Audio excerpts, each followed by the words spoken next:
Nina conoció a Julio en la universidad, en una clase que, irónicamente, ninguno de los dos quería tomar. Él siempre se sentaba 2 filas detrás de ella, llegaba un poco tarde y tomaba notas con un aire despreocupado. Pero cada vez que Nina hablaba, él levantaba la mirada. Su historia no fue amor a primera vista. Fue algo mucho más lento, más real. Comenzaron siendo amigos, cafés después de clase, risas nerviosas que se escapaban sin querer y largas caminatas donde hablaban de todo y de nada. Julio tenía una forma muy simple de querer, simplemente estaba. Siempre estaba ahí para ella. Después de 2 años juntos, se comprometieron una tarde cualquiera, sin grandes gestos ni discursos ensayados. Julio solo la miró, con esa honestidad que lo caracterizaba, y le dijo: «No sé cómo explicarlo, pero mi vida ya eres tú». Nina lloró antes de poder responder que sí. Eran felices. Pero no esa felicidad perfecta que se ve en las fotos, sino la felicidad cotidiana, la real, desayunos desordenados en la cocina, pequeñas peleas que siempre terminaban en un abrazo, y planes de futuro que se sentían tan posibles que casi podían tocarlos. La boda estaba planeada para agosto. El vestido ya colgaba en el closet. La vida avanzaba como se suponía que debía avanzar. Hasta que un día, de repente, dejó de hacerlo. Fue una noche lluviosa. Julio tuvo un accidente de coche. Nina estaba en casa, doblando ropa, cuando sonó el teléfono. Una voz que no conocía le preguntó su nombre.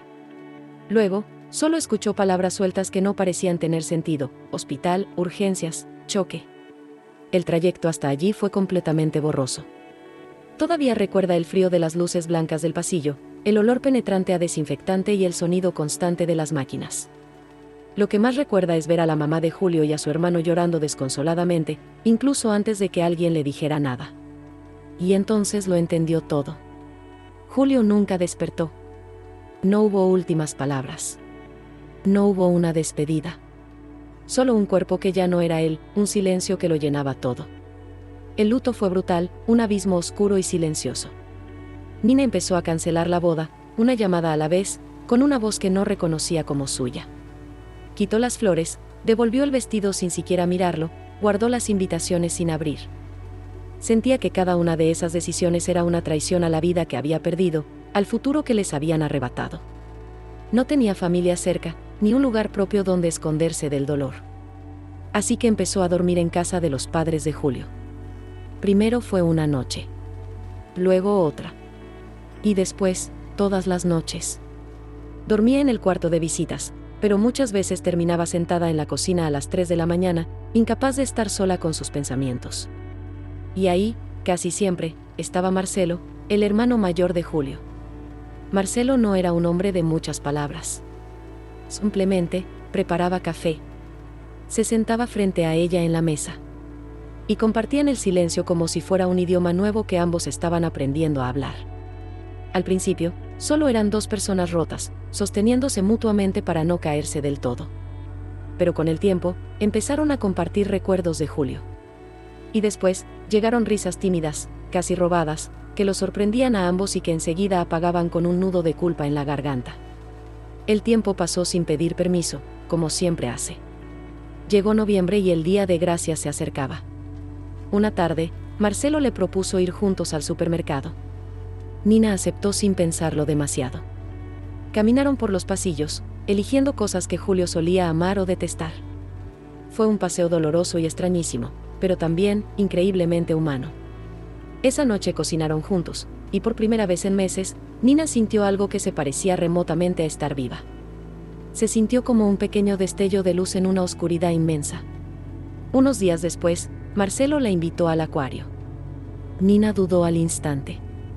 Le daban miedo los espacios cerrados, el agua, todo aquello que no podía controlar. Desde el accidente, el miedo se había apoderado de casi todo. Marcelo no insistió.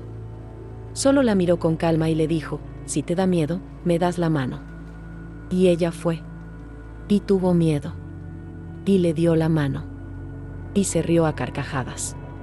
Y se sorprendió a sí misma pasándola increíble. Por unas horas, no fue la viuda que nunca llegó a casarse. Fue solo Nina. Simplemente Nina. El amor no llegó de golpe. No fue un rayo ni una revelación. Llegó despacio, casi sin permiso, colándose por las grietas que había dejado el dolor. Se construyó en conversaciones largas que duraban hasta la madrugada. En cenas compartidas en silencio. En la forma en que se entendían sin necesidad de explicarse nada. Hasta que una noche, en la playa, bebieron demasiado vino. El sonido del mar era fuerte, constante. Y por primera vez, Nina pudo hablar de Julio sin llorar. Marcelo la escuchaba con los ojos húmedos, sin interrumpir. Y entonces, el beso sucedió. No fue planeado. Fue torpe e inevitable. Fue un error que, en el fondo, no se sintió como un error. Pero el miedo volvió con toda su fuerza. Nina se apartó primero, aterrorizada. Se fue de allí esa misma noche. No respondió sus mensajes. No volvió a la casa de sus padres por días. Intentó huir. Pero el amor no se deshace solo porque lo ignores. No desaparece solo porque tengas miedo de sentirlo. Cuando finalmente hablaron, no hubo excusas ni mentiras. Solo la verdad, cruda y difícil. Estaban enamorados. Y les dolía. Y les daba un miedo atroz. Pero era real. Era tan real como el dolor que ambos compartían.